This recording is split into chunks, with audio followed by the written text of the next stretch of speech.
Larangan itu terdengar aneh dan tidak masuk akal. Siapa yang peduli menyapu pasir di tengah gunung? Tapi malam itu, di area pasir luas jalur Semeru, kami melihat sendiri akibatnya.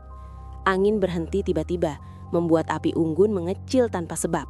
Seorang pendaki di kelompok lain membersihkan area tendanya dengan sapu kecil, menggerakkan pasir hitam berulang kali. Setiap gesekan terdengar terlalu jelas, seolah ruang di sekitarnya kosong. Beberapa orang menegur, mengingatkan larangan tak tertulis yang sering dibicarakan Porter. Ia tertawa dan terus menyapu. Saat itu, bayangan di kejauhan terlihat bergerak melawan arah cahaya bulan. Pasir seperti berombak, bukan karena angin, tapi karena sesuatu berjalan di bawahnya. Tidak ada suara selain sapuan pasir yang terus berulang.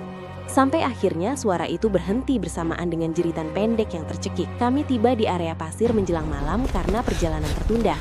Tempat itu dikenal sunyi, terbuka, dan terasa berbeda dibanding jalur sebelumnya. Tidak ada pepohonan, hanya hamparan pasir gelap yang memantulkan cahaya bulan. Beberapa pendaki memilih mendirikan tenda berdekatan untuk menghindari dingin ekstrim. Seorang porter tua sempat berpesan singkat sebelum kembali turun. Kalau malam, jangan bersihkan pasir, biarkan saja, katanya. Tidak ada penjelasan lanjutan. Pesan itu terdengar seperti mitos, dan sebagian dari kami mengabaikannya. Saat tenda berdiri, pasir masuk kemana-mana. Salah satu pendaki merasa terganggu dan mengambil sapu kecil dari tasnya. Ia mulai membersihkan area tenda dengan gerakan cepat. Awalnya biasa saja, sampai suhu udara terasa turun drastis dan suasana menjadi terlalu hening, seolah gunung menahan napas. Saat sapuan pasir semakin seling, suara aneh mulai terdengar. Bukan angin, bukan langkah, melainkan seperti gesekan berat dari arah yang tidak terlihat. Cahaya senter kami memantul aneh di permukaan pasir, menciptakan bayangan panjang yang tidak sesuai arah datangnya cahaya. Pendaki yang menyapu berhenti sejenak, lalu melanjutkan sambil tertawa canggung. Tiba-tiba, pasir di depan tendanya amblas perlahan, membentuk cekungan kecil. Ia mundur satu langkah, tapi tanah di bawahnya terasa bergerak. Kami berteriak menyuruhnya berhenti, namun suaranya tenggelam oleh suara pasir yang seperti diseret. Dalam hitungan detik, ia terjatuh ke cekungan itu, tubuhnya setengah tertelan. Kami mencoba menarik, tapi pasir terasa berat dan dingin, seperti menahan balik.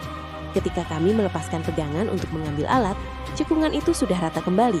Tidak ada lubang, tidak ada jejak. Beberapa tempat di gunung bukan sekadar ruang kosong, melainkan wilayah yang memiliki aturan sendiri. Larangan menyapu pasir bukan soal kebersihan, melainkan soal menghormati apa yang tidak terlihat. Pasir di Semeru bukan tanah mati. Ia bergerak, berubah, dan menyimpan sesuatu yang tidak suka diganggu pada waktu tertentu.